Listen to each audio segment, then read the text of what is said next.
हमारे साथ All India Gem and Jewellery Domestic Council के vice chairman Avinash Gupta.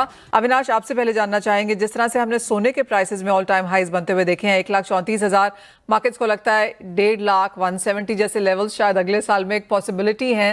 As of now जिस तरह की तेजी है, आपको क्या लगता है, वन, प्राइसेस कहाँ जा रहे हैं, और दूसरा, एज एन इंडस्ट्री आपको क्या लगता है, चाहे वो कारीगरों को सोना देने की बात है, बनवाने की बात है, मार्जिन्स हैं, उससे कैसे डील कर रहे हैं आप?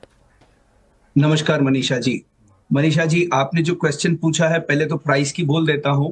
मेरे को लगता है कि जिस तरीके से फेड की जो प्राइस कट आई है और उसके बाद की जो कमेंट्री आई है, वो कमेंट्री ने एक वापस से रोड मैप दिया है 2026 के लिए, क्योंकि 2026 के अंदर भी ऑटोमेटिकली प्राइस कट आता हुआ नजर आ रहा है और उस वजह से प्राइस को डिस्काउंट किया जा रहा है। $40 बिलियन का ट्रेजरी बिल के बाइंग की बात की है फेड चेयरमैन ने। तो इन सब को देखते हुए वापस से तेजी की रुझान सोने ने पकड़ी है। और चांदी, जैसे कि इसके पहले भी हमारी बात हुई थी, तो हमने सोचा था कि दिसंबर तक $65 टच करेगा, लेकिन $65 दिसंबर एंड के पहले पहले ही चांदी नजर आ रही है अभी। तो ये चीज हो गई है प्राइस की। और प्राइस मुझे लगता है कि अगले फर्स्ट क्वार्टर में भी 2026 के मुझे तेजी ही लगती है, लेकिन केवियाट ये रहेगा कि करेक्शंस आएंगे।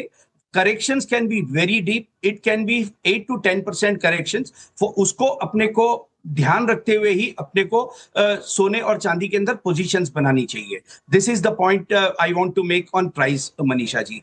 इंडस्ट्री की जो आप बात बोल रहे हो, industry is really under stress, because जिस तेजी से चांदी और सोने के दाम बढ़ रहे हैं, उससे सोने और चांदी के अंदर, दोनों के अंदर कारीगर के साथ में भी रिस्क है, सेल्स की हमको रिस्क है, लेकिन साथ की साथ ये होता है कि जितना रिस्क है उतना रिवॉर्ड है। तो आज मैं ये देखता हूं कि आगे 2026 के अंदर I will be going with a very positive mode of mind कि 100% बाजार अच्छा रहेगा, कस्टमर इसको अडॉप्ट करेगा।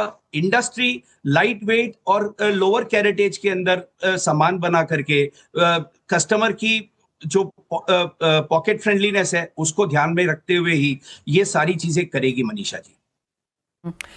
तो फर्स्ट क्वार्टर 2026 में और तेजी देखने को मिल सकती है। अविनाश जी, आपने प्राइसेस क्या बोले 2026 फर्स्ट क्वार्टर के लिए, सोने और चांदी की क्या एक्सपेक्टेशन है? सोना मुझे 1.5 लाख के आसपास लगता है, और चांदी मेरे को यहां से $75 to $80 के बीच में मैं फर्स्ट क्वार्टर के एंड तक रखता हूं मनीषा जी। ओके, तो सोने और चांदी दोनों में यहाँ पर तेजी देखने को मिल सकती है और नए ऑल टाइम हाइज हम यहाँ पर बनता हुआ देखेंगे। जितने लोगों से पहले बात होती थी, यही सुनने को मिलता था कि अगले 2-4 साल के लिए हमारे ये प्लान्स हैं, लेकिन जिस तरह से सोने चांदी ने अब बिहेव किया है, अब अगले साल के आपके क्या प्लान्स हैं? मनीषा जी, मेरे को लगता है कि सारी इंडस्ट्री अभी कस्टमर की पॉकेट की तरफ ध्यान दे रही है। Everyone is working on lighter weight of jewellery as well as the lower caratage. जैसे जो माल 22 में बनता था उसको 18 में बनाने की कोशिश कर रहे हैं, ताकि कस्टमर को कहीं पे भी नुकसान नहीं हो, कि वो उसको डिसअपॉइंटमेंट नहीं हो, रादर कि मैं इस सीजन के अंदर मेरी वेडिंग के ऊपर या मेरी इस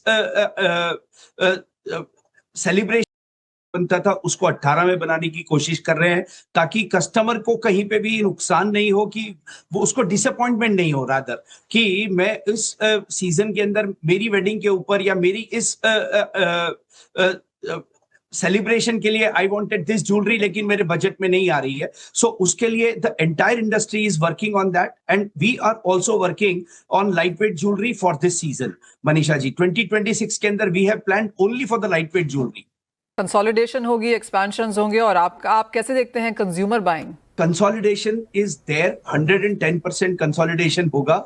और इसके अंदर आप देखोगे कि एक्सपेंशंस के जो प्लान्स हैं वो इंटैक्ट रहेंगे for the chain stores who are planning their expansions, because they have thought कि इतना ग्रोथ आएगा, और उस ग्रोथ के साथ में वो लोग आगे बढ़ रहे हैं मनीषा जी।